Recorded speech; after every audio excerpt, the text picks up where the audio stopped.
Good evening मेरे प्यारे बच्चों। तो चलिए बच्चों, आज स्टार्ट करते हैं 3.3 का क्वेश्चन नंबर दूसरे के जो चौथे और पांचवें पार्ट है उसको। आइए इस क्वेश्चन को पढ़ते हैं और समझते हैं और आगे सॉल्व करते हैं, बिल्कुल मक्खन की तरह बेटा। तो चलिए बेटा, सबसे पहले क्वेश्चन को अच्छे से रीड करते हैं, उसके बाद सॉल्व करते हैं। क्वेश्चन देखिए आपका क्या कह रहा है। कह रहा है कि मीना जो है 2,000 रुपये निकालने के लिए एक बैंक गई, यानी कि मीना ने टोटल कितने रुपए निकाले? 2,000 रुपये निकाले। ध्यान से समझिएगा, ठीक है बेटा। इसके बाद कह रहा है उसने खंजाची, खंजाची का मतलब जो कैशियर होता है उसे खंजाची बोलते हैं, खंजाची से 50 रुपये तथा 100 रुपये के नोट देने के लिए कहा।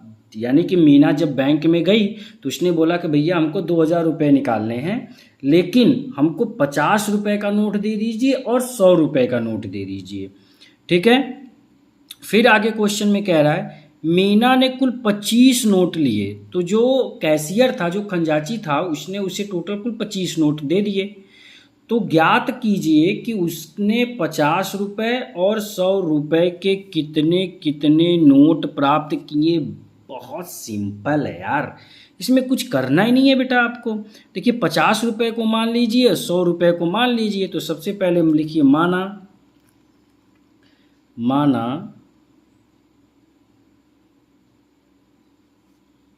50 रुपये के नोटों की संख्या कितना मान लीजिए? यक्स मान लीजिए बेटा। कितना मान लीजिए? यक्स है। और 100 रुपये के नोटों की संख्या कितना मान लीजिए बेटा? वाई है, ठीक है। देखिए हमें निकालना क्या, हमें निकालना 50 रुपये के उसने कितने नोट प्राप्त किए और 100 रुपये के कितने नोट प्राप्त किए। तो सबसे पहले हम इसको मान लेते हैं कि 50 रुपये के नोट की संख्या हमने यक्स मान लिया और 100 रुपये के नोट की संख्या हमने वाई मान लिया। अच्छा, टोटल नोट की संख्या कितनी है? देखिए लिखा है ना कि कुल 25 नोट प्राप्त किए। किसने कितने नोट प्राप्त किए? 25। तो लिखिए यहाँ पे कुल नोटों की संख्या, कुल नोटों की संख्या, टोटल कितनी नोट है बेटा? 25। तो यानी कि यक्स प्लस वाई बराबर 25। यानी कि देखिए 50 रुपये के नोट, 100 रुपये नोट, दोनों को मिला के टोटल कितने नोट हैं? 25। इसको आप क्या कर लीजिए बेटा? समीकरण नंबर 1 बना लीजिए। यहाँ तक क्लियर? कोई दिक्कत आपको नहीं ना? समझ में आ गया? कुछ नहीं करना है यार। मीना गई, बैंक गई, उसने बैंक से 2,000 रुपये निकाले। कैशियर से उसने बोला कि हमको 50 रुपये और 100 रुपये के नोट दे दो बस, ठीक है। तो कैशियर ने उसे टोटल 25 नोट दे दिए। कितने नोट दे दिए? 25 नोट। लेकिन अभी मीना को ये नहीं पता कि कैशियर ने 50 रुपये के कितने नोट दिए और 100 रुपये के कितने नोट दिए। तो इसके लिए हमने मान लिया कि माना 50 रुपये की नोटों की संख्या यक्स है, 100 रुपये के नोटों की संख्या बेटा वाई है, और कुल नोट टोटल कितने हैं? 25 हैं। देखिए टोटल यक्स प्लस वाई, यानी 50 रुपये के नोट और 100 रुपये के नोट मिला के टोटल कितने नोट? 25। समीकरण नंबर क्या बन गया बेटा? 1।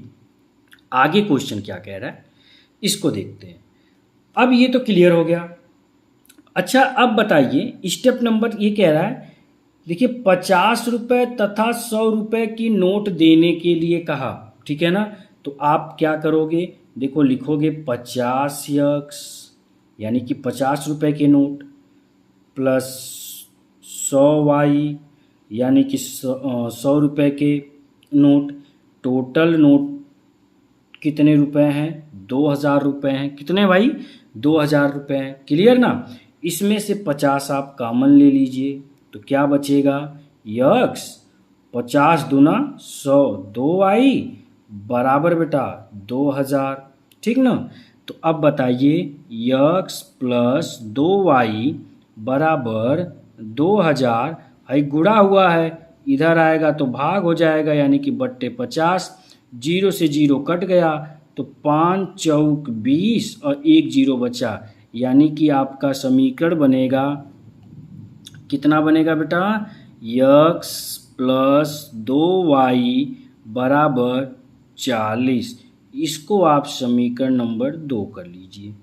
ठीक है, अब देखिए मैं एक बार फिर आपको समझा दे रहा हूँ, बहुत सिंपल है बेटा।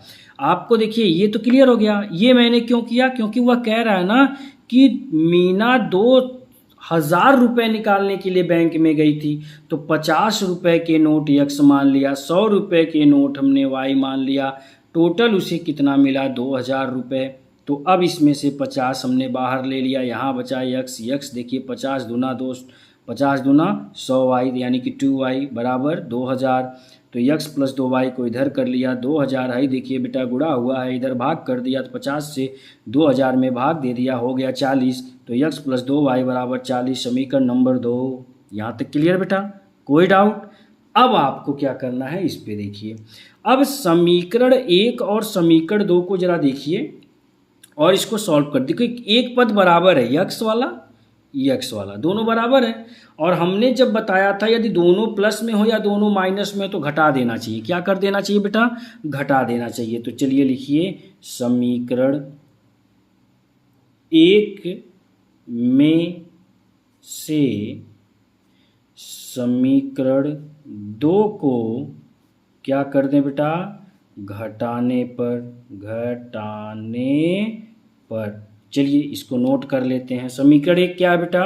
यक्स प्लस वाई बराबर 25 और समीकरण 2 है बेटा यक्स प्लस 2 वाई बराबर 40। अच्छा, जब हम घटाएंगे तो बेटा सब साइन चेंज हो जाएगा नीचे वाले का। अरे प्लस का माइनस हो जाएगा, माइनस का प्लस, तो ये आपका प्लस है देखिए, माइनस ये भी प्लस है तो माइनस, ये भी प्लस है तो माइनस है देखिए, यक्स कट गया, प्लस माइनस यहीं पे कट गया। अब यक्स प्लस है, हाई माइनस है, प्लस माइनस क्या होता है बेटा? माइनस। तो 2 वाई में से वाई घटाएंगे तो कितना बचेगा? Minus Y. और 40 में से 25 घटाएंगे क्योंकि यही माइनस है, प्लस है, माइनस प्लस माइनस होगा, तो 40 में से 25 घटाएंगे तो कितना होगा बेटा? -15। तो माइनस से माइनस यहाँ भी आपका कट गया बेटा। चलिए आगे देखते हैं, अब क्या बचा? y बराबर आपका बेटा 15 हो गया। कितना हो गया बेटा? y बराबर कितना हो गया? 15।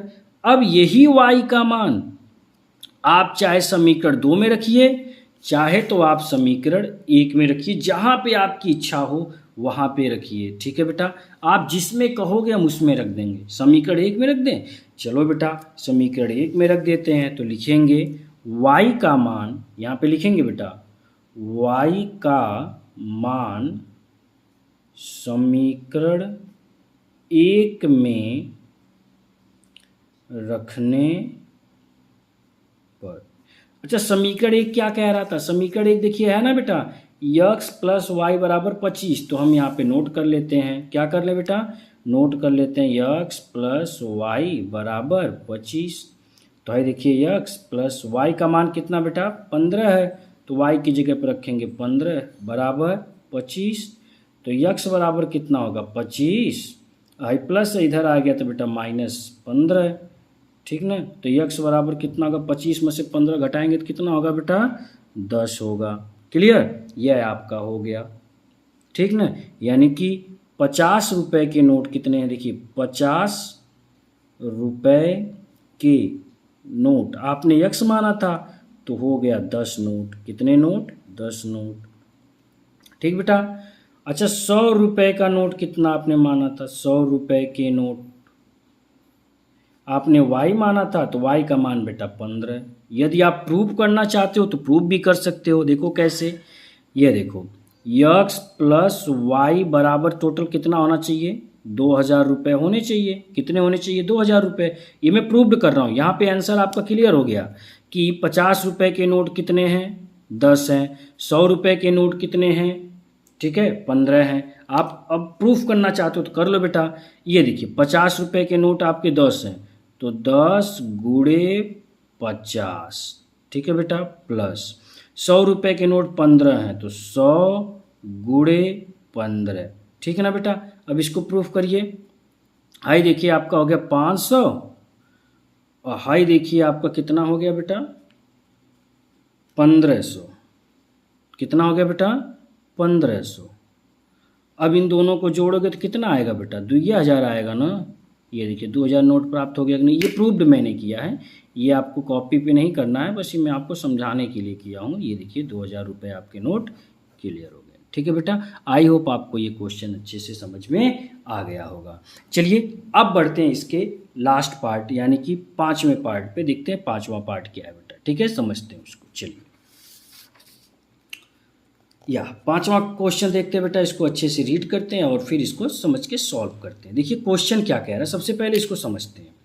क्वेश्चन कह रहा है कि किराए पर पुस्तकें देने वाली किसी पुस्तकालय का प्रथम 3 दिनों का एक नियत किराया है तथा उसके बाद प्रत्येक अतिरिक्त दिन का अलग से किराया। मतलब कि जो आपका लाइब्रेरी से बुक मिलता है ना, उसमें से मान लो कि कुछ फेयर लिया जाता है, किराया लिया जाता है। तो कह रहा कि जब प्रथम 3 दिन, अगर 3 दिनों तक आपने किराया मतलब बुक लिया तो उसका जो किराया है फिक्स है, ठीक ही। लेकिन जब आप उससे अधिक दिन के लिए लेते हो तो आपको कुछ अधिक मतलब एक्स्ट्रा फेयर देना पड़ता है, एक्स्ट्रा किराया देना पड़ता है। ठीक है बेटा, तो कह रहा है कि सरिता ने 7 दिनों तक एक पुस्तक रखने के लिए 27 रुपये अदा किए, जबकि सुशी ने एक पुस्तक 5 दिनों तक रखने के लिए 21 रुपये अदा किए। तो नियत किराया तथा प्रत्येक अतिरिक्त दिन का किराया ज्ञात कीजिए। लिखिए, अब दूसरी चीज इसमें ज्ञात करना है, एक ज्ञात करना है आपको, देखो नियत किराया, और एक ज्ञात करना है अतिरिक्त किराया। तो अब इन्हीं दोनों को मान लेते हैं और सॉल्व कर देते हैं। तो नियत किराया को x मान लीजिए, अतिरिक्त किराया को y मान लीजिए। ठीक है बेटा, अभी देखो तुरंत लग गया कि नहीं लग गया। चलिए लिखिए, माना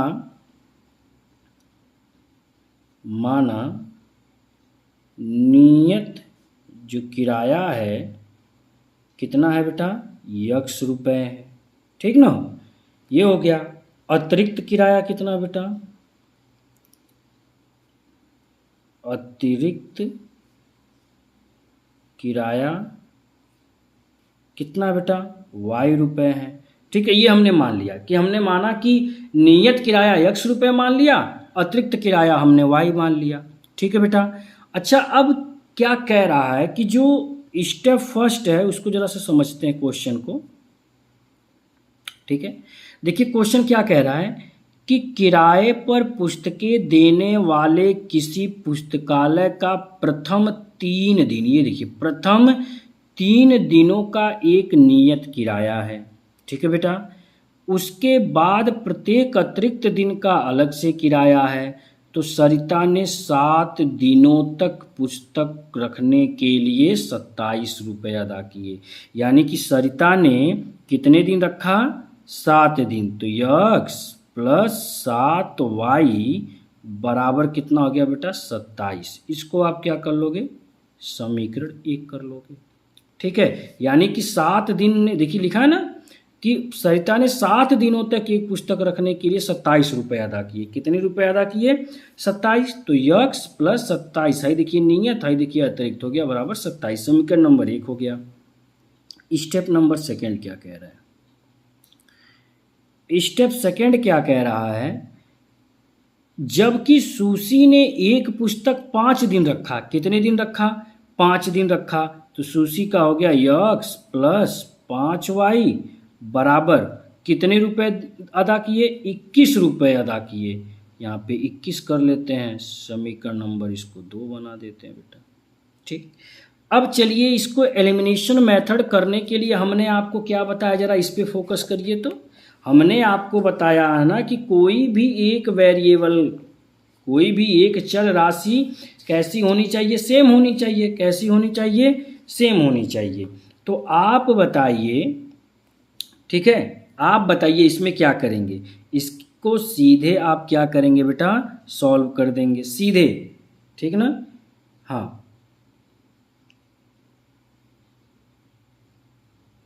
जी जी जी बिल्कुल, हाँ। तो चलिए इसको देखते हैं, सॉल्व करते हैं। देखिए एक तरीके से क्वेश्चन आप इसको और भी बना सकते हैं। ये जो आपने x माना है, टोटल 7 दिन रखा है ना, तो इसका हम समीकरण एक और बना सकते हैं। देखिए आप चाहो तो इस समीकरण से भी सॉल्व कर सकते हो, ठीक है, या फिर आप चाहो तो एक और समीकरण है, मैं दोनों समीकरण से आप अगर सॉल्व करोगे तो तब भी दोनों का आंसर क्या आएगा बेटा, सेम ही आएगा जी। हाँ बिल्कुल बिल्कुल बिल्कुल। तो यक्स प्लस 7y बराबर 27, यक्स प्लस 5y बराबर 21। तो चलिए इसको सॉल्व करते हैं। ठीक है, अब जो हमने बोला कि जो नियत किराया आपने कितना माना था, यक्स माना था, यानी यक्स या 3 दिन, टोटल 7 था। तो 7 में से 3 घटाओगे तो कितना बनेगा, 4। यानी कि इसका समीकरण एक को हम और भी लिख सकते हैं इस तरह से, और देखिए और लिख लेते हैं। यहाँ पे लिख सकते हैं हम समीकरण एक को, क्या, यक्स प्लस 4y बराबर 27 लिख सकते हैं, नहीं लिख सकते हैं? क्यों मैंने ऐसा क्यों मैं बता रहा हूँ, क्योंकि है जो फिक्स किराया हुआ है 3 दिन। देखिए लिखा है ना क्वेश्चनवा, देखिए क्या लिखा है कि प्रथम 3 दिन का एक नियत किराया है। तो प्रथम 3 दिन का जब नियत किराया 27 रुपये, और क्या नाम, 7 दिन का 27 है ना, तो 7 में से 3 घटाओगे तो कितना 4 बचेगा। तो यक्स प्लस 4y बराबर 27, इसको आप समीकरण एक बना लो। इसी तरह मैंने इसी का बनाया है बेटा, ठीक ना। इसी तरह इनका भी यदि आप बनाओगे तो 3 दिन ये निकल गया, तो यानी कि यक्स, और प्लस टोटल 5 दिन रखा था, तो 5 में से 3 जाए बेटा 2y बराबर आपका 21। इस तरह से भी बनेगा। तो चाहे आप इस समीकरण पे लगाओ चाहे इस समीकरण पे लगाओ, ठीक है, दोनों का क्या होगा, आंसर सेम आएगा। बस वह आपको मानना पड़ेगा। कैसे, तो चलिए इसको समझते हैं। तो हम लगाते हैं इस पे ताकि आप आसानी से इसको लगा लो। अब इसमें देखिए ये वेरिएबल क्या है, सेम है। तो आप समीकरण एक में से 2 को क्या कर दो, घटा दो। लिखोगे समीकरण 1 में से 2 को क्या करने पर बेटा, घटाने पर। चलो बेटा घटा देते हैं, अब घटाएं। चलिए समीकरण 1 पहले नोट कर लीजिए कितना है, यक्स प्लस 4y बराबर 27। समीकरण 2 कितना है, यक्स प्लस 2y बराबर 21। तो अब घटाओ, सब साइन चेंज हो जाएगा बेटा। हाय देखिए कट गया, तो 4 में से 2 जाए 2y बराबर 27 में से 21 जाए 6।